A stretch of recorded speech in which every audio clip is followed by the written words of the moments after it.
नमस्कार, म पुनर्जागरण टिभीबाट भुवन खत्री।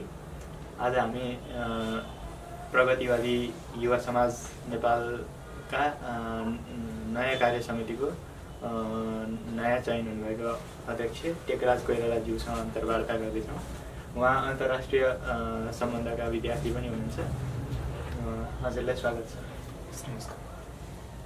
अब विलम्ब नगरिकन प्रश्नतर्फ म लाग्छु। हजुर प्रगतिवादी युवा समाज नेपालका नयाँ चयन हुनुभएको अध्यक्ष हुनुहुन्छ। अब यो प्रगतिवादी युवा समाज नेपाल भनेको चाहिँ कस्तो किसिमको संस्था हो, यसको के कस्ताहरू कामहरू गर्छन्, यसका लक्ष्य उद्देश्य के हुन्, यस विषयमा संक्षेपमा बताइदिनुहोस्। हस्, धन्यवाद। तपाईँलाई विशेष धन्यवाद। तपाईँको पुनर्जागरण टिभीलाई पनि धन्यवाद। यस किसिमको प्रगतिवादी युवा समाजका सन्दर्भमा र मेरा सन्दर्भमा तपाईँले एउटा जिज्ञासावश राख्नुभएको प्रश्नको लागि धन्यवाद दिँदै, यो प्रगतिवादी युवा समाज नेपालको कुरा गर्दाखेरि यो जरोकिलो महाअभियानको एउटा विशिष्ट संस्था हो। यसको नामैले भन्छ कि प्रगतिवादी युवा समाज, युवाको समाज। यसमा मूलतः युवाका सन्दर्भमा, युवाका सम्बन्धमा यसले कामहरू गर्छ। युवाहरूको विशेष गरी बहुआयामिक वृद्धि विकास, उनीहरूको क्षमता अभिवृद्धि को लागि र एउटा जरोकिलो महाअभियानको बृहत उद्देश्य वैज्ञानिक सत्ययुगसम्म पुग्ने उद्देश्य परिपूर्तिका लागि जरोकिलो महाअभियानका सङ्कल्पकर्ता आदरणीय युगद्रष्टा गुरु निरमणि अधिकारीज्यूले जुन हिसाबले यस प्रगतिवादी युवा समाजको निर्माणका लागि उहाँले सोच्नुभयो, उहाँ संरक्षक पनि हुनुहुन्छ यस संस्थाको। उहाँले यस विषयमा सोच्दाखेरि, उहाँले भन्दाखेरि जस एउटा वैज्ञानिक सत्ययुगसम्म पुग्नको लागि अथवा नेपाललाई एउटा विश्वकै अग्रणी बनाउनको लागि कस्ता युवाहरू आवश्यक पर्छ होला, युवाहरूका सम्बन्धमा कस्तो काम गर्नुपर्छ होला, युवाहरूलाई कसरी जिम्मेवार युक्त बनाउने होला भन्ने कुरामा यस संस्थाको प्रमुख उद्देश्य रहेको छ। जस्तो युवा भन्ने बित्तिकै त्यो युवा अवस्था, युवाको समय कुनै पनि एउटा व्यक्तिको जीवनमा होस् अथवा एउटा परिवारको, समाजको, एउटा राष्ट्रको, समग्र विश्वकै जीवनमा एउटा अत्यन्त महत्त्वपूर्ण अवस्था हो। त्यो समय अत्यन्त महत्त्वपूर्ण समय हो। तसर्थ यो युवाको महत्त्व जुनसुकै समुदायमा पनि छ। हाम्रै मौलिक परम्परामा हेर्ने हो भने पनि सम्पूर्ण जस्तो यहाँ भएको यो विभिन्न समुदायहरूमा एउटा युवाहरूलाई विशेष महत्त्व दिने एउटा साझै परम्परा रहेको छ। तसर्थ यस परम्परालाई पनि निरन्तरता दिनको लागि र एउटा उद्यमशीलता, जस्तो यो युवासँग उद्यमशीलता पनि जोडिएर आउँछ। हाम्रो संस्थाको अत्यन्तै हामीले धेरै नै प्रायोरिटी दिएको क्षेत्र पनि हो उद्यमशीलता। यसका लागि एउटा उद्यमशीलता भन्ने कुरा एउटा राष्ट्रका जीवनमा, राज्यका, देशका लागि अत्यन्त महत्त्वपूर्ण रहन्छ। तसर्थ यो उद्यमशीलताको लागि जस्तो देशको, हाम्रो सन्दर्भमा नेपालको बौद्धिक, सांस्कृतिक मूल्य मान्यता अथवा सम्पत्तिहरू तथा प्राकृतिक सम्पदाहरूको अध्ययन अनुसन्धान गर्ने, त्यसबाट प्राप्त उपलब्धिबाट त्यसलाई उद्यमशीलतामा कसरी जोड्ने र त्यसका साथसाथै एउटा युवाको एउटा अहिलेको युगको आवश्यकता अनुसारको उनीहरूको क्षमता अभिवृद्धि कसरी गर्ने भन्ने सवालमा यो चाहिँ हाम्रो संस्थाको एउटा ब्रोड, एउटा बृहत लक्ष्य हो र यसैमा आधारित भएर हाम्रो संस्थाले काम पनि गर्ने गर्छ। र त्यही सन्दर्भमा यी कामहरूलाई मैले निरन्तरता दिनको लागि अहिले म यो प्रमुखको भूमिकामा मैले यो अवसर पाएको छु। हाम्रो समग्रमा हाम्रा लक्ष्यहरू, हाम्रो काम कारबाहीहरू युवासँग नै सम्बन्धित हुन्। उनीहरूको बहुआयामिक विकास नै हाम्रो प्रमुख उद्देश्य रहेको छ। हजुर, अब यो लक्ष्य उद्देश्य जुन लिनुभएको छ त्यससम्म पुग्नको लागि हजुरले चाहिँ आफ्नो कार्यकालमा कस्ता किसिमका कार्यहरू गर्ने योजना हजुरले बनाउनु भएको छ, के तयारी गर्नुभएको छ? अत्यन्त धन्यवाद यस प्रश्नका लागि। म यस संस्थाको प्रमुख भएर आउँदै गर्दा यी प्रश्नहरूलाई मैले एकदमै महत्त्वका साथ लिइरहेको थिएँ, अझै पनि लिइरहेको छु।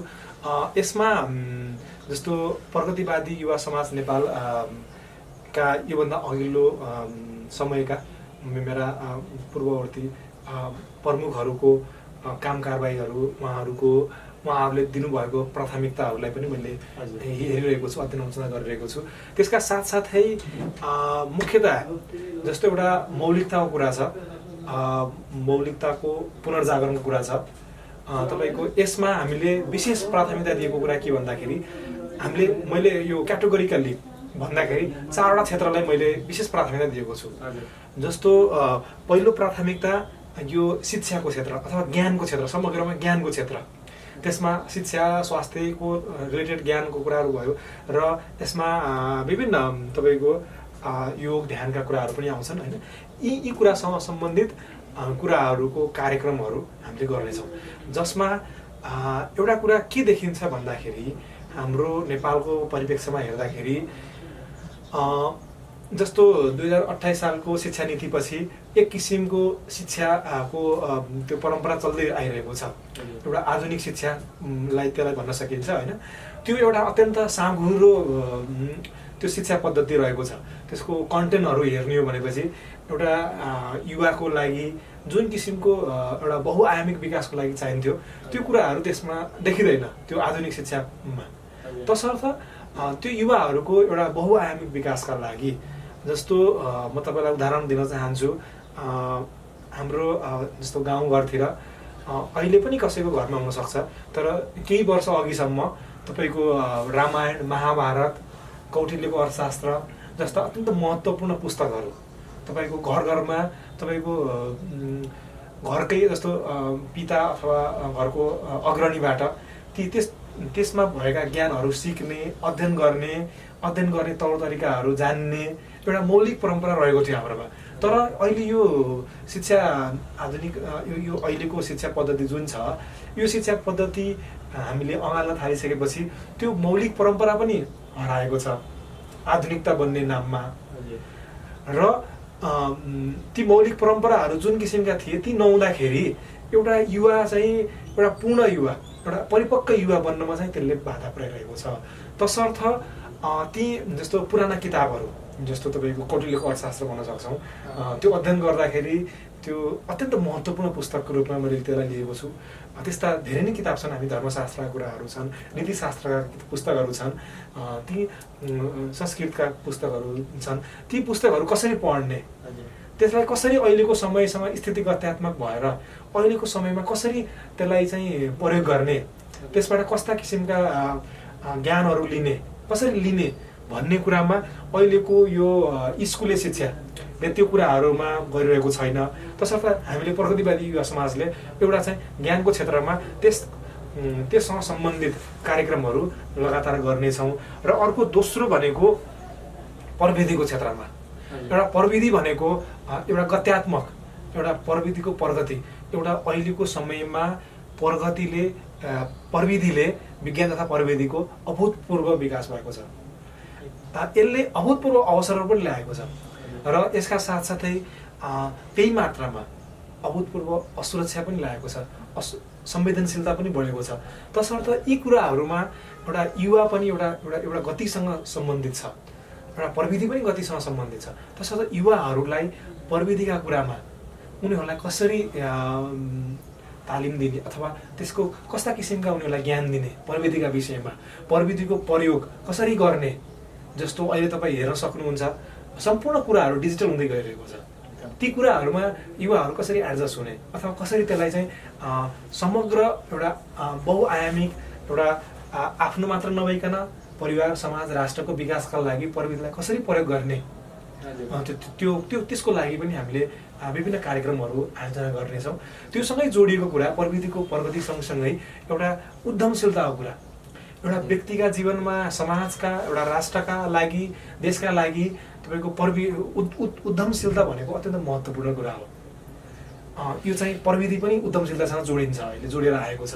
तसर्थ यो उद्यमशीलता एउटा युवाका जीवनमा तपाईँको उसलाई एउटा फ्रिली आफ्नो एउटा इच्छा अनुसारको काम गर्नको लागि, प्रगति गर्नको लागि उसलाई आर्थिक एउटा निर्भरता, एउटा परनिर्भरता हुन जरुरी छ, आफैमा निर्भर हुन जरुरी छ, आर्थिकको लागि इकोनोमिक इन्डिपेन्डेन्ट हुन जरुरी छ। तसर्थ यो उद्यमशीलताको कुराहरूलाई जोड्नको लागि, जस्तो अघि मैले सुरुमा पनि प्रगतिवादी युवा समाज नेपालको लक्ष्यहरू भन्दाखेरि भनेको थिएँ, विभिन्न किसिमले विभिन्न सम्पदाहरूको आर्थिक, प्राकृतिक, यो सांस्कृतिक सम्पदाहरूको अध्ययन अनुसन्धान गरेर त्यसलाई उद्यमशीलतासँग जोड्नको लागि कसरी जोड्ने भन्ने सवालमा उद्यमशीलताका बारेमा पनि हामीले विभिन्न कार्यक्रमहरू गर्नेछौँ। जस्तो एउटा उदाहरण दिन चाहन्छु, तपाईँको अहिले पछिल्लो समयमा एउटा ट्रेन्ड, सेयर मार्केट ट्रेन्ड अत्यन्त बढ्दै आइरहेको छ, बढेको छ। यो स्वाभाविक पनि हो, यो अत्यन्त महत्त्वपूर्ण क्षेत्र पनि हो। तपाईँको युवा जो प्रविधिसँग अभ्यस्त पनि छ, उनीहरूलाई यस किसिमको, जसले गर्दाखेरि एउटा तपाईँको आर्थिक एउटा परनिर्भर हुनको लागि, एउटा आर्थिक एउटा आफैमा निर्भरता, इकोनोमिक इन्डिपेन्डेन्ट हुनको लागि, त्यो परनिर्भरताबाट बच्नको लागि यसले चाहिँ सहायता गर्न सक्छ। जस्तो यो चाहिँ मैले देखेको, म पनि त्यसमा इन्भल्भ छु, तर त्यसमा मैले देखेको एउटा लङ टर्म रूपले हेरेर इन्भेस्टमेन्ट गर्ने हो भनेपछि फाइनेन्सियल इन्भेस्टमेन्ट, मार्केट इन्भेस्टमेन्ट, त्यो बारेमा नलेज युवालाई दिने हो भनेपछि त्यस किसिमले पनि एउटा सकारात्मक युवाको जीवनमा सकारात्मक असर पार्नेछ। र यसैसँग जोडिएको अर्को कुरा छ, एउटा हामी यो समग्र जरुरी महाअभियान अन्तर्गत छौँ, तसर्थ एउटा हामीले यो पुनर्जागरणको युग पनि भन्छौँ। यसमा विभिन्न बौद्धिक, सांस्कृतिक सम्पदाहरू, सांस्कृतिक मूल्य मान्यताहरूको एउटा हाम्रो आफ्नो सम्पत्तिहरूको, बौद्धिक सम्पत्तिहरूको पुनर्जागरणको युगमा विभिन्न हाम्रा मौलिक खेलहरू, परम्परागत खेलहरू, तिनीहरूको पुनर्जागरण पनि गर्न जरुरी हुन्छ। खेलका क्षेत्रमा पनि हामीले काम गरिरहेका छौँ। तसर्थ यसको नेपालको इतिहासमा पहिलोपटक प्रगतिवादी युवा समाज नेपालले बाघचाल खेल, जो नेपालको मौलिक खेल पनि हो, बाघचाल खेलको राष्ट्रिय प्रतियोगिता आयोजना गरेको थियो केही वर्ष अगाडि, जसले गर्दाखेरि त्यो बाघचाललाई एउटा नेपालको मौलिक खेल त हो नै, त्यसका साथसाथै त्यसको महत्त्वको कुराहरू, त्यसले ल्याउने एउटा पुनर्जागरणको कुराहरूमा त्यसले एउटा अत्यन्त महत्त्वपूर्ण त्यो कोसेढुङ्गा साबित हुनेछ, भइरहेको छ। र त्यसमा मेरो कार्यकालमा पनि मैले पनि बाघचाल जस्तो गत वर्ष कोरोना कारणले त्यो सम्भव भएन, तर अब अहिले चाहिँ नर्मल भइसकेपछि यसलाई हामीले बाघचाल प्रतियोगिता फेरि पनि आयोजना गर्नेछौँ। यसमा त्यसका लागि हामीले तयारी पनि गरिरहेका छौँ अहिले। र महत्त्वपूर्ण कुरा के भन्दाखेरि बाघचाल खेल जुन मौलिक खेल हो, यसलाई हामीले नेपाल सरकारसँग पनि यसलाई राष्ट्रिय खेल घोषणा गर्न हामी आग्रह पनि गर्नेछौँ, जसले गर्दाखेरि बाघचालको संरक्षण, सम्वर्धन तथा प्रवर्धन गर्न यसले सहायता गर्नेछ। समग्रमा हाम्रा उद्देश्यहरू, मैले मेरो कार्यकालमा गर्ने कामहरू यिनै हुन्। हजुर, अनि यो विषयमा हजुरले जुन युवाहरूमा शिक्षाको क्षेत्रको कुरा गर्नुभयो, प्रविधिको क्षेत्रको कुरा गर्नुभयो, त्यसै गरी उद्यमशीलताको कुरा गर्नुभयो, अनि खेलको कुरा पनि गर्नुभयो। यो खेलको कुरामा तपाईँले बाघचालको कुरा जुन ल्याउनुभयो, यो बाघचालको कुरामा हजुरले यसलाई राष्ट्रिय खेल बनाउनुपर्छ भन्ने कुरा गर्नुभयो। यसको यो किन राष्ट्रिय खेल बन्नुपर्छ होइन? अनि अर्को कुरा चाहिँ हजुरले कुनै एउटा अन्तर्राष्ट्रिय कार्यक्रममा अलि अगाडि यसको विषयमा कुराहरू उठान गर्नुभएको थियो, आफ्नो प्रस्तुति दिनुभएको थियो अन्तर्राष्ट्रिय कार्यक्रममै। त्यो यो समग्र कुराहरूलाई यो बाघचाल खेलसँग सम्बन्धित रहेर जुन कुराहरू छन् यसमा बताइदिनुहोस् न अलि। धन्यवाद। यो अत्यन्तै महत्त्वपूर्ण प्रश्न हो, किनकि बाघचाललाई किन राष्ट्रिय खेल मान्ने भन्ने कुराहरू अत्यन्तै महत्त्वपूर्ण कुराहरू हो। एउटा त बाघचाल एउटा मौलिक खेल हो नै, जस्तो तपाईँ हेर्नुभयो भनेपछि बाघचाललाई तपाईँको यो हिमालयमा ओरिजिन भएको भन्ने हुन्छ, त्यसलाई त्यो विभिन्न यससँग सम्बन्धित किंवदन्तीहरू पनि छन्। तर पनि यसको यो बाघचालको महत्त्व मैले आफ्नो एउटा अध्ययन गर्दाखेरि पनि यसलाई चाहिँ जस्तो समग्र मेरो विषय अन्तर्राष्ट्रिय सम्बन्धसँग पनि जोडेर हेर्दाखेरि यसको महत्त्व मेरो लागि मैले देखेको के छ भन्दाखेरि बाघचाल एउटा मौलिक खेल त हो नै, तर योसँग यो खेलमा रहेको जुन ज्ञान छ, जुन यसले एउटा व्यक्तिलाई सिकाउँछ नि कुराहरू, एउटा व्यक्ति नभए एउटा देशलाई पनि सिकाउन सक्छ, यसले त्यो ज्ञान दिन्छ नि, त्यो अत्यन्त महत्त्वपूर्ण छ। यसमा के छ भन्दाखेरि जस्तो बाघचालमा बाघ हुन्छ, 4वटा 20वटा बाख्रा हुन्छन्। तपाईँको बाघ र बाख्रा एउटा दुईटा अत्यन्तै फरक, अथवा एउटा बाघ चाहिँ अत्यन्त शक्तिशाली तर बाख्रा अत्यन्त कमजोर, तर बाख्राको सङ्ख्या चाहिँ बढी तर बाघको फेरि सङ्ख्या कम, त्यस्तो खेल हो। अत्यन्तै रमाइलो प्रकारको खेल पनि हो, यो रणनीतिक खेल हो। यसमा के हुन्छ भन्दाखेरि मूलतः तपाईँको बाख्राहरू बाघभन्दा एकदमै कमजोर भए तापनि कमजोरले पनि तपाईँको बाघ 4वटा बाघ जुन अत्यन्त शक्तिशाली हुन्छन् उनीहरू बाघ होइन, उनीहरूलाई घेरेर उनीहरूलाई त्यो ट्र्यापमा पारेर खेल जित्न सक्छ। यसको मुख्य सन्देश के हो भन्दाखेरि बल सबभन्दा सबै कुरा होइन के, बल जस्तो एउटा शक्ति हुन्छ नि, हो शक्तिको महत्त्व छ, तर त्यो त्यो शक्तिलाई सही रणनीति भएन भनेपछि त्यसले काम नगर्न पनि सक्छ क्या। जस्तो बाघसँग शक्ति छ तर उसँग सही रणनीति छैन भनेपछि उसले खेल जित्न सक्दैन। तर बाख्राहरू कमजोर छन् शक्तिमा, तर उनीहरूसँग सही रणनीति छ भनेपछि उनीहरूले बाघलाई हराउन सक्छन्। तसर्थ यो नेपालबाट पनि एउटा सन्देश हो कि कुनै पनि ठुलो अथवा देश अथवा शक्तिशाली हुँदैमा उसले जित्छ भन्ने छैन खेल। यदि उसँग उपयुक्त रणनीतिहरू छैन भनेपछि उसले खेल नजित्न पनि सक्छ। तसर्थ यसमा शक्तिको महत्त्व छ, तर त्योभन्दा पनि महत्त्वपूर्ण रणनीति हो, कस्तो रणनीतिहरू प्रयोग गर्ने। तसर्थ मैले भन्न खोजेको एउटा बाघचालले जुन अर्थ दिन्छ नि, जस्तो एउटा कस्ता किसिमका रणनीतिहरू अपनाउने त, जस्तो यसमा म उदाहरण दिन चाहन्छु।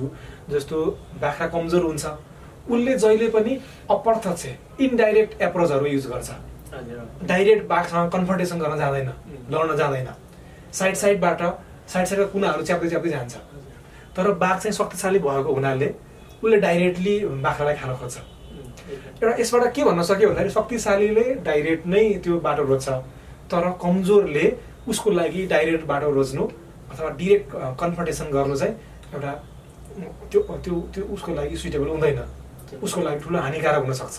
तसर्थ एउटा कमजोरले कसरी गर्ने, कमजोरले कस्ता रणनीति अपनाउने भन्ने कुराहरू यसले अत्यन्त महत्त्वका साथ भनेको छ। र यसमा एउटा यो रिलेसनल कम्बिनेसन, जस्तो बाख्राहरू तपाईँले पनि खेल्नु भएको छ, यो बारेमा सायद जानकार हुनुहुन्छ होला। यसमा 20वटा बाख्रा हुन्छन्, तर तपाईँको बाख्राहरू 6वटा बाख्रा मरिसकेपछि अथवा बाघले खाइसकेपछि त्यो गेम जित्न सक्दैन बाख्राले। तसर्थ बाख्राहरूको एउटा रिलेसनल कम्बिनेसन्स, त्यो सम्बन्धहरू चाहिँ अत्यन्त महत्त्वपूर्ण हुन्छ। कस्तो किसिमको सम्बन्ध बाख्राले बनाउने त त्यो बोर्डमा त्यो महत्त्व हुन्छ। र तसर्थ जस्तो मैले समग्रमा भन्न खोजेको बाघचालको महत्त्व रणनीतिक महत्त्व छ। मैले यो अध्ययन गर्ने क्रममा पृथ्वीनारायण शाहका रणनीतिहरू पनि हेर्ने अवसर पाएको थिएँ। उनी गोर्खाको एउटा गोर्खा राज्य जुन अत्यन्त सानो राज्य थियो, उनका छिमेकी राज्यहरूको तुलनामा काठमाडौँ त्यति वैभवशाली राज्य हुँदा पनि उनले त्यो एउटा पुनर्एकीकरणको अभियानलाई अत्यन्त जो अप्ठ्यारा भए पनि उनी त्यो अभियानमा सफल भए। जस्तो यसरी हेर्दाखेरि त उनी अत्यन्त कमजोर पनि थिए, तर पनि उनले शक्तिशाली राज्यहरूलाई जिते। त्यसमा के थियो महत्त्व भन्दा रणनीतिहरू महत्त्व थियो। उनीसँग त्यस्ता किसिमका रणनीति थिए जुन रणनीति चाहिँ बलियोसँग थिएन। तसर्थ मैले फेरि पनि भन्न खोजेको यो व्यक्तिगत जीवनमा पनि जस्तो कसरी चाहिँ रणनीतिहरू बनाउने, कसरी जस्तो यो खेलमा चाहिँ एक स्टेप मात्र खेल्ने होइन नि, त्यसपछि के आउँछ, उसले के चल्न सक्छ भन्ने पनि सोच्नुपर्छ। तसर्थ यो दैनिक जीवनमा पनि मान्छेलाई चाहिँ लङ टर्म भएर सोच्नको लागि यसले सहायता गर्छ तपाईँको। र अर्को यो अन्तर्राष्ट्रिय सम्बन्धबाट पनि हेर्दाखेरि जस्तो तपाईँको चाइनाले कस्तो व्यवहार गर्छ, चाइनिजहरू कसरी सोध्छन् भन्ने कुरा हेर्दाखेरि चाइनिजहरूको एउटा गो भन्ने गेम छ, विकी भन्छ होइन, गो भन्ने गेम छ, त्यो पनि बोर्ड गेम हो। उनीहरू त्यो गेमले चाहिँ चाइनिजहरूले यसरी बिहेभ गर्छन् है भनेर उनीहरूले त्यो यो अन्तर्राष्ट्रिय सम्बन्धको लिटरेचरहरूमा धेरै नै पाउँछ होइन।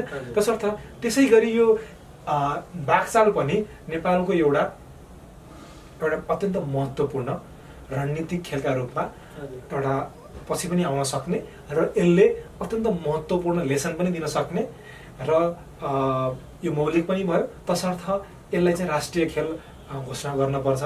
यसले व्यक्तिको जीवनमा पनि युवाको अथवा विभिन्न विद्यार्थीको एउटा बहुआयामिक लामो समयसम्मलाई सोच्नको लागि यसले सानै उमेरबाट एउटा यो त घरभित्र पनि खेल्न सकिने खेल हो। तसर्थ यसले त्यस किसिमको एउटा बहुआयामिक विकासको लागि रणनीतिक सोच्नको लागि त्यो त्यस्तो थिङ्किङ प्याटर्नको लागि यसले सहयोग गर्छ।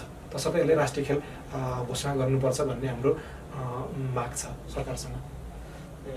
अनि त्यसपछि यो जुन हजुरले यो वाक्चालको कुरा गर्दाखेरि विशेष गरी यो रणनीतिका कुराहरू गर्नुभयो, अन्तर्राष्ट्रिय सम्बन्धका कुराहरू गर्नुभयो, अनि हजुर स्वयं पनि अन्तर्राष्ट्रिय सम्बन्ध इन्टरनेसनल रिलेसनको विद्यार्थी हुनुहुन्छ।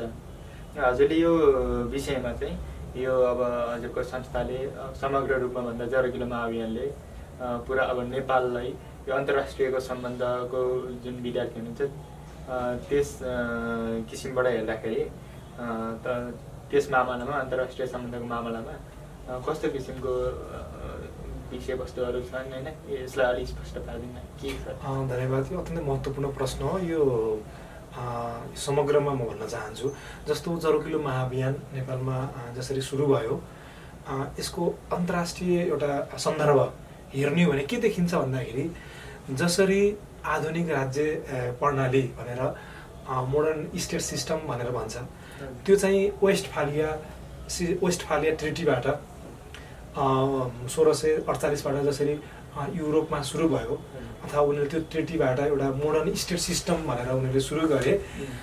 त्यसले चाहिँ के छ भन्दाखेरि त्यसले आफ्नै तरिकाको उनीहरूकै अनुभव, उनीहरूकै ज्ञान, उनीहरूकै त्यो मताग्रहमा आधारित भएर एउटा राज्यलाई व्याख्या गरेको छ, राष्ट्रलाई व्याख्या गरेको छ, राज्य निर्माणका कुराहरू गरेको छ, अन्तर्राष्ट्रिय सम्बन्धहरू जस्तो उनीहरूको त्यही अनुसारको छ होइन।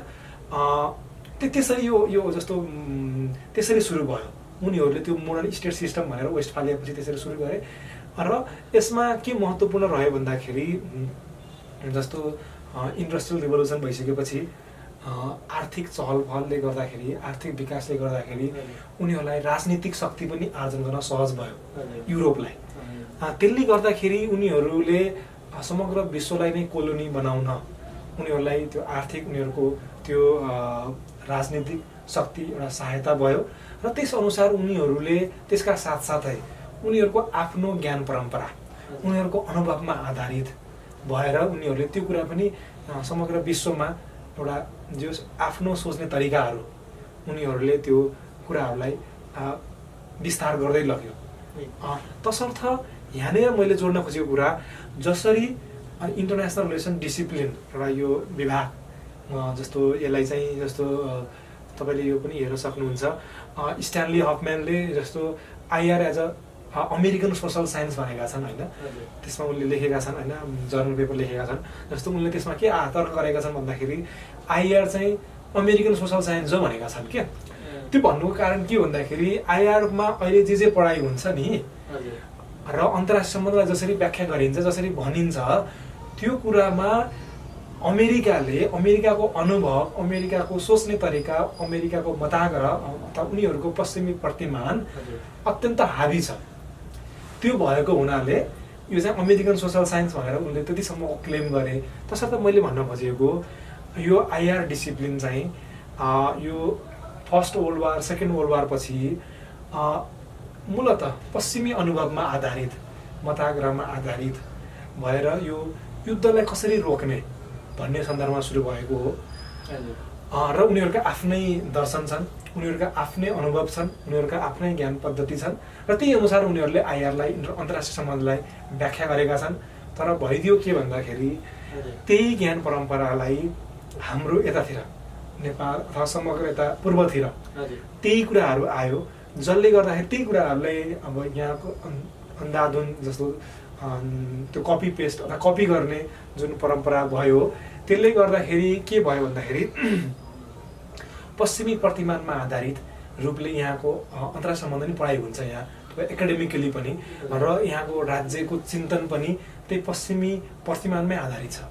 तसर्थ यो एउटा समग्र एउटा नेपालको मात्र नभइकन हाम्रा छिमेकीहरूको पनि अवस्था लगभग त्यही नै हो, अथवा युरोप बाहेकका देशहरूको पनि अवस्था यही नै हो। तसर्थ यहाँनिर चाहिँ मैले लार्जर कन्टेक्स्ट के जोड्न खोजेको भन्दाखेरि अब चाहिँ जसै जरो किलो महाअभियान सुरु भयो अभियान, त्यसले चाहिँ एउटा आफ्नो नेपालको के हो, नेपालको परिचय के हो, नेपालको इतिहास के हो, नेपालको ज्ञान पद्धति के हो, नेपालको आफ्नो मौलिक प्रतिमान के हो, त्यो प्रतिमानमा आधारित भएर के हो हाम्रो अन्तर्राष्ट्रिय सम्बन्ध, कस्तो अन्तर्राष्ट्रिय सम्बन्ध पढाइ हुनुपर्छ भनेर त्यो कुरालाई एकदमै प्राथमिकता राख्छ। तसर्थ यहाँनिर मैले फेरि पनि भने जसरी म अन्तर्राष्ट्रिय सम्बन्धको विद्यार्थी भएँ, जरोकिलो महाअभियानसँग जोडिएको छु र यसरी चाहिँ एउटा अबको समयमा जसरी एउटा यो जरोकिलो महाअभियानले सुरु गरेको छ, आफैलाई चिन्ने, आफ्नो इतिहास, एउटा सन्दर्भ, आफ्नो के छ मौलिकता के छ त्यसलाई हेर्ने र त्यही अनुसारको विश्व दृष्टिकोण राख्ने, त्यो कुरा चाहिँ अत्यन्त सान्दर्भिक भएर आइरहेको छ। र यसमा अर्को कुरा जस्तो हाम्रो आफ्नो इतिहास, नेपालको एउटा वैदिक कालदेखिको इतिहास हेर्ने हो भनेपछि नेपालसँग जुन एउटा ज्ञान पद्धति छ, जुन एउटा हेर्ने दृष्टिकोण छ, जुन एउटा हाम्रो अनुभव छ, सहृदयताको सम्बन्धको अनुभव, सहृदयता दर्शनको त्यो अनुभवले एउटा हामीसँग राज्य राष्ट्र सिद्धान्त छ जसले त्यो तरिकाको एउटा नयाँ तरिकाले सोच्ने एउटा मौलिक पद्धतिलाई अगाडि राखेको छ, जसले गर्दाखेरि एउटा नेपाललाई नयाँ रूपले व्याख्या गर्ने त छँदैछ, त्यसका साथसाथै नेपालका लगायतका अन्य क्षेत्रका पनि अहिले आइरहेका समस्याहरूको समाधानका लागि यसले समाधान गर्ने जस्तो विभिन्न एकदमै परिपक्व ढङ्गले त्यो देखिन्छ। तसर्थ मैले अन्तिममा भन्न खोजेको अन्तर्राष्ट्रिय सम्बन्ध, जरोकिलो महाअभियान र यो मेरो आफ्नो कुरालाई जो नेपालको सन्दर्भमा यसको सान्दर्भिकता, मौलिकताको सान्दर्भिकता, मौलिक प्रतिमानको सान्दर्भिकता झन्झन बढ्दै गइरहेको छ र आउने दिनमा यो झन्झन बढ्दै जानेछ भन्ने मेरो आफ्नो दृष्टिकोण छ, बुझाइ छ। हजुर, अनि अब यो हजुरकै यो जुन संस्थाको अध्यक्ष हुनुहुन्छ हजुर, त्यो संस्थामा रहेर होइन जुन प्रगतिवादी भनिएको छ होइन, प्रगतिवादी युवा समाज नेपाल भनिएको छ, यो प्रगतिलाई चाहिँ अहिलेको युवाहरूले अब एक थरी युवाहरूले विद्यार्थीहरूले चाहिँ के भन्छन् भन्दाखेरि प्रगतिलाई चाहिँ उनीहरूले पुरानो जे छ हाम्रो मौलिक रूपमा रहेको त्यो चाहिँ त्यस किसिमको हुनुहुँदैन, त्यसको उनीहरूको भाषामा भन्दा त्यसलाई नाश नै गरेर होइन, त्यसको विनाश नै गरेर नयाँ किसिमको संरचनाहरू हुनुपर्छ होइन, वेशभूषादेखि लिएर खानपानदेखि लिएर होइन, त्यो अर्कै आउनुपर्छ। अब अर्कै आउनुपर्छ भनेर उनीहरूले पश्चिमेलीलाई नै प्राथमिकतामा राख्छन् र हाम्रोलाई हटाउनुपर्छ भन्ने किसिमको कुरा गर्छन्। अब फेरि अर्का थरीकाले युवाहरूले, विद्यार्थीहरूले कस्ता किसिमका कुरा राख्छन् भन्दाखेरि उनीहरूले चाहिँ पुरानो जे छ होइन त्यही मात्र ठिक हो, नयाँ चाहिँ त्यो केही पनि राख्नु हुँदैन भन्ने जस्तो किसिमको कुराहरू गर्छन्। विज्ञान, पुरानामा रहेको विज्ञानका कुराहरू पनि अगाडि सार्छन्। यस्तो किसिमको दुई किसिमको कुराहरू छन् यहाँ होइन। यो प्रगतिवादी युवा समाज नेपालले चाहिँ यो दुई किसिमको कुराहरूलाई कसरी हेरेको छ, कुन चाहिँलाई चाहिँ मान्छ अथवा यो समग्र विषयमा होइन स्पष्ट पार्नु। प्रगतिलाई, त्यो डेभलपमेन्टलाई, त्यो विकासलाई कसरी बुझ्ने भन्ने सन्दर्भमा प्रगतिवादी युवा समाज नेपालले एउटा के अवलम्बन गरेको छ भन्दाखेरि एउटा समाज विकासको सिद्धान्त अथवा एउटा स्थितिगत्यात्मक प्रगतिवाद भन्छ, स्टार्टोडाइनामिक प्रोग्रेसिजम भन्छ। त्यसमा चाहिँ स्थिति र गति दुइटैको समन्वय हुनुपर्छ भन्ने छ र त्यसमा स्थिति र गति भनेको दुइटै सँगसँगै जाने कुरा हो। त्यो दुई फकुलिटी जस्तै, बाइनरी दृष्टिकोण जस्तै, स्थिति भयो भने गति नहुने, गति भयो भने स्थिति नहुने भन्ने होइन। के यो गति र स्थिति चाहिँ के अलि स्पष्ट भयो? जस्तो स्थितिमा जस्तो एउटा जसरी स्थिति जे छ त्यसैमा मात्र त्यही मात्र ठिक। जस्तो तपाईँले अघि उदाहरण दिनुभएको थियो, जस्तो दुईटा किसिमको तपाईँले युवाहरूको रिप्रेजेन्ट गरेर तपाईँले सोध्नु भएको थियो। जस्तो जे थियो त्यही नै ठिक, भनेर एउटा एक थरीको छ। अर्को चाहिँ नि त्यो धेरै गतिमान भएर त्यो स्थितिलाई अथवा त्यो जरोलाई त्यो मूललाई छोडेको अवस्था छ। तसर्थ यसमा चाहिँ स्थिति र गति दुइटैको समन्वय आवश्यक छ, दुइटैलाई सँगसँगै राख्न जरुरी छ। र यसमा हामी चाहिँ स्थितिगत्यात्मक प्रगतिवाद भन्छौँ, त्यसलाई मान्छौँ। यसमा पुरानोमा एकदमै पुरानतम एकदम त्यो पुरानो पनि र नयाँमा नवीनतम एकदम नयाँ पनि भन्न खोजेको जस्तो पुरानो हो भन्दैमा सबै गलत पनि होइन अथवा सबै ठिक पनि होइन र नयाँ भन्दैमा सबै गलत हो सबै ठिक हो भन्ने पनि होइन। त्यो बाइनरी दृष्टिकोण होइन। तसर्थ यसमा हामीले प्रगतिको बुझाइ स्थितिगत्यात्मक प्रगतिवादमा आधारित हामी त्यसको त्यो बुझाइ छ। र अर्को जस्तो अहिलेको उदाहरणका रूपले तपाईँको प्रविधिको प्रगति भएको छ, यसले गर्दाखेरि तपाईँको अभूतपूर्व एउटा अवसर छ। यसमा जस्तो प्रविधिको त्यो प्रविधिको प्रगतिलाई हामीले लिने हो, तर एउटा आफ्नो ज्ञान परम्परा के छ, आफ्नो मौलिकता के हो, आफ्नो नवीनता के छ, आफ्नो त्यो कुरा आफ्नो के हो, त्यो कुरालाई पनि महत्त्व दिनुपर्छ। यसमा जस्तो म फेरि उदाहरण दिन चाहन्छु। जस्तो मैले केही दिन अगाडि कौटिल्यको अर्थशास्त्र पढिरहँदाखेरि त्यसमा मैले एउटा आर्टिकल पनि लेखेको थिएँ, जसमा यो विपत्ति र कौटिल्यको अर्थशास्त्रको सान्दर्भिकता, त्यसमा चाहिँ विपत्तिलाई कसरी बुझेका रहेछन् कौटिल्यले 2300 वर्ष अगाडि भनेर हेर्दाखेरि उनले विपत्तिलाई एउटा बाहिरी असुरक्षा, जस्तो बाहिरी देशले आक्रमण गर्ने असुरक्षा हुन्छ नि, त्यसै गरिकन उनले विपत्तिलाई पनि त्यही बराबरको मानेर एउटा विपत्तिलाई शत्रुका रूपले हेरेका रहेछन्। त्यो शत्रुलाई चाहिँ जति सक्दो चाँडै नाश गर्नु पर्यो अथवा त्यसबाट कम कसरी त्यसको क्षति हुन सक्छ, रिस्क मिनिमाइज कसरी गर्ने भनेर त्यो उनको सोच रहेछ। तर अहिलेकोमा त्यो छैन। भनेको अहिलेको हाम्रो राज्य चिन्तनमा त्यो कुरा देखिँदैन। तर त्यो कुरा त हामीले कौटिल्यको अर्थशास्त्रबाट सिक्न सक्यौँ नि। विपत्तिलाई चाहिँ कसरी हामीले त्यो एउटा शत्रुको रूपले लिने, सिरियसली लिने भन्ने कुरा। तपाईँको वर्षेनी हाम्रो विपत्तिले कति धेरैजनाको जनधनको क्षति भइरहेको छ।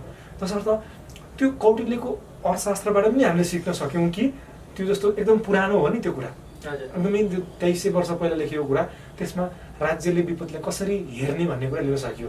र यसका साथसाथै म अर्को उदाहरण दिन चाहन्छु। जस्तो अहिले प्रविधिको प्रगतिले गर्दाखेरि तपाईँको यो फोरकास्टहरू, यो जस्तो मेट्रोलोजी जस्तो यो मौसम पूर्वानुमान गर्न सकिन्छ। 6-7 दिन अगाडि नै अब 6-7 दिनको मौसम कस्तो हुन्छ, पानी पर्छ कि घाम लाग्छ कि भनेर थाहा पाउन सकिन्छ। त्यसलाई पनि जस्तो त्यो प्रविधिको एउटा चरम एउटा विकासको अवस्था हो नि, तसर्थ त्यसलाई पनि हामीले अँगाल्नुपर्छ। त्यसरी पनि त्यो विपत्तिबाट रिस्क मिनिमाइज गर्न सकिन्छ हो, त्यो चिन्तन हामीसँग छ। र यसको अर्को पाटो भनेको हामी चाहिँ यसो प्रगतिको अर्थ अथवा विकासको अर्थ हामी चाहिँ त्यसलाई युवाको सन्दर्भमा हेर्दाखेरि हामी बहुआयामिक रूपले हेर्छौँ। त्यसमा एउटा व्यक्तिको जीवन, एउटा युवाको जीवनमा तपाईँको आदि दैविक, आदि भौतिक तथा आध्यात्मिक त्यो तिनटै आयामहरू हुनुपर्छ भनेर हाम्रो त्यो हाम्रो धारणा छ। अनि त्यही अनुसारको हाम्रो चिन्तन पद्धति पनि हामीसँग छ। तसर्थ एउटा विकास भनेको, एउटा प्रगति भनेको त्यो आधुनिकता मात्र होइन अथवा पश्चिमेली आधुनिकता मात्र होइन। यहाँको मौलिक प्रतिमानमै आधारित भएर, यहाँको मौलिकतामै रहेर पनि हामीले चाहिँ त्यो विकासहरू अथवा त्यो प्रगतिलाई त्यसरी पनि हामीले व्याख्या गरेका छौँ, बुझेका छौँ। यसमा हामीले हाम्रो स्थितिगत्यात्मक भएर हाम्रो त्यो प्रगतिको व्याख्या अथवा बुझाइ छ हामीसँग चाहिँ, त्यसरी व्याख्या गर्न चाहन्छु। अब समय टुङ्ग्याउने बेला आएको छ र अन्त्यमा हजुरले यो जुन प्रगतिवादी युवा समाज नेपालको जुन अध्यक्षको हैसियतमा रहेर यो नेपाली युवाहरूलाई हजुरले के भन्न चाहनुहुन्छ, के सन्देश दिन चाहनुहुन्छ, के कस्ता कुरा राख्न चाहनुहुन्छ? धन्यवाद। सर्वप्रथम तपाईँको यस च्यानललाई फेरि पनि धन्यवाद दिन चाहन्छु जुन अवसर दिनुभयो त्यसका लागि। र यसमा के कुरा छ भन्दाखेरि, मैले भन्न खोजेको कुरा के छ भन्दाखेरि, जुन हिसाबले हामी एउटा दोसात्मा छौँ, एउटा पुनर्जागरण युगमा छौँ, एउटा त्यो आधुनिकता हुने नाममा त्यो लट्टाइ बिनाको चङ्गा हुने कि लट्टाइ सहितको त्यो जरो केन्द्र सहितको चङ्गा भएर उड्ने त्यो कुरा हामीसँग त्यो एउटा प्रश्न महत्त्वपूर्ण प्रश्न भएर आएको छ। तसर्थ यसमा आफ्नो मौलिकता के हो, आफ्नो सम्पदाहरू के हुन्, आफ्नो मूल्य मान्यता के हुन्, तिनलाई एउटा युवाकै जिम्मेवारी हो कि ती मूल्य मान्यताहरूलाई पनि समय सापेक्ष भएर स्थितिगत्यात्मक भएर परिमार्जन गर्ने जिम्मेवारी पनि युवाकै हो। तसर्थ म सम्पूर्ण युवाहरूलाई त्यो यस पुनर्जागरणको महाअभियानमा जोडिन म आग्रह गर्छु र एउटा आफ्नो मौलिकता के हो, एउटा व्यक्तिको मौलिकता के हो, एउटा समाजको मौलिकता के हो, एउटा देशको मौलिकता के हो, त्यो बारेमा चिन्तन गरौँ, अध्ययन अनुसन्धान गरौँ, त्यसलाई उद्यमशीलतासँग जोडौँ, त्यसलाई व्यक्तित्व विकाससँग जोडौँ र एउटा व्यक्तिको, एउटा समाजको, एउटा देशको एउटा बहुआयामिक विकासमा हामीले ध्यान दिउँ। त्यो अघि त्यो बाक्सामा भनेको जस्तो त्यो मिलिट्री पावर, इकोनोमिक पावर कम होला, तर हामीले रणनीतिहरू राम्रो अपनाउँदाखेरि त्यसको सान्दर्भिकता अत्यन्त रहन्छ, त्यो व्यक्तिगत सबैका जीवनमा लागू हुन्छ। तसर्थ त्यसरी स्थितिगत्यात्मक भएर एउटा मौलिकतामा आधारित प्रतिमानहरू बोकेर अवलम्बन गरेर एउटा पुनर्जागरणको महाअभियानमा जोडिन सबैलाई आह्वान गर्छु। धन्यवाद। कार्यक्रममा आइदिनु भयो, यसको लागि धन्यवाद। र अब यसका साथै आजको यस अन्तर्वार्ता कार्यक्रम समापन भएको जानकारी गराउँदछु। नमस्कार।